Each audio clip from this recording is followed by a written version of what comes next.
Road rage sa Tanay Rizal, binaril umano ng isang lalaking 71 anyos ang nakagitgitan niyang motorista. Nakipaghabulan pa ang suspect sa pulisya bago siya maaresto. Laging una ka sa balita ni EJ Gomez, exclusive. Suspect na namaril sa road rage. Hinabol ng mga pulis ang lalaking itunuturong namaril umano ng nakagitgitan niyang motorista sa Tanay Rizal kahapon. Umabot ang habulan sa kahabaan ng Sagpat Pililla Road sa Barangay Tandang Cutio. And after my inspection sa Tanay, while we're crossing the street, may isang concerned citizen, nakamotorsiklo, mag-asawa.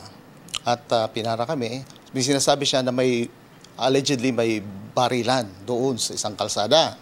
Naabutan ng mga pulis sa gitna ng kalsada sa Barangay Cutio ang isang pick-up na may tama ng bala ng baril. Sa loob, may nakita raw dugo ang pulisya. Sa investigasyon ng pulisya, ang pick-up ang nakagitgitan ng sospek. Nag-overtake umano ang sospek na sakay ng kotse sa sinusundan nitong pick-up. Tumama raw ang side mirror ng kotse sa gilid ng pick-up. Pagkatapos ay bigla raw itong huminto dahilan para magkabanggaan ang dalawang sasakyan. Kinumpronta raw ng sospek ang driver ng pick-up na may 4 na pasahero. Kumuha raw ng baril ang sospek sa kanyang sasakyan at pinagbabaril ang driver ng pick-up. Bakas sa windshield ang tama ng bala, gayon din sa passenger seat. Yung driver ang nasa critical condition at pinagbabaril niya.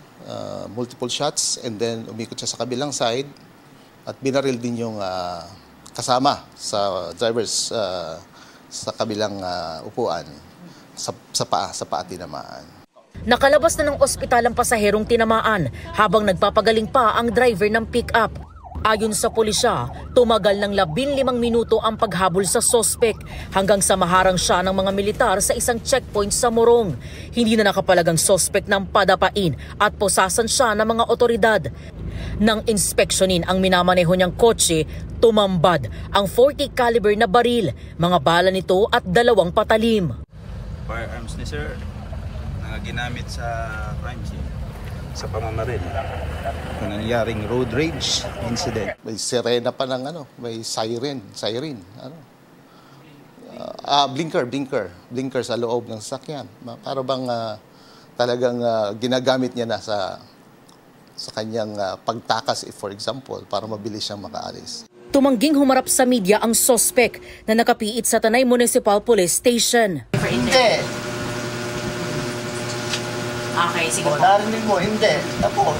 Aminado siya. Umamin siya na siya yung bumaril dahil sa sobrang galit.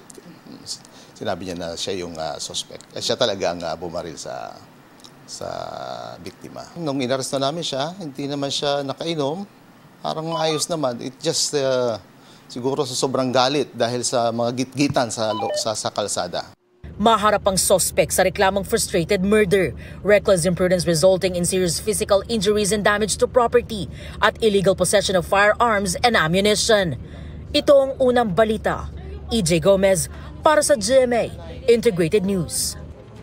Igan, mauna ka sa mga balita, mag-subscribe na sa GMA Integrated News sa YouTube para sa iba't ibang ulat sa ating bansa.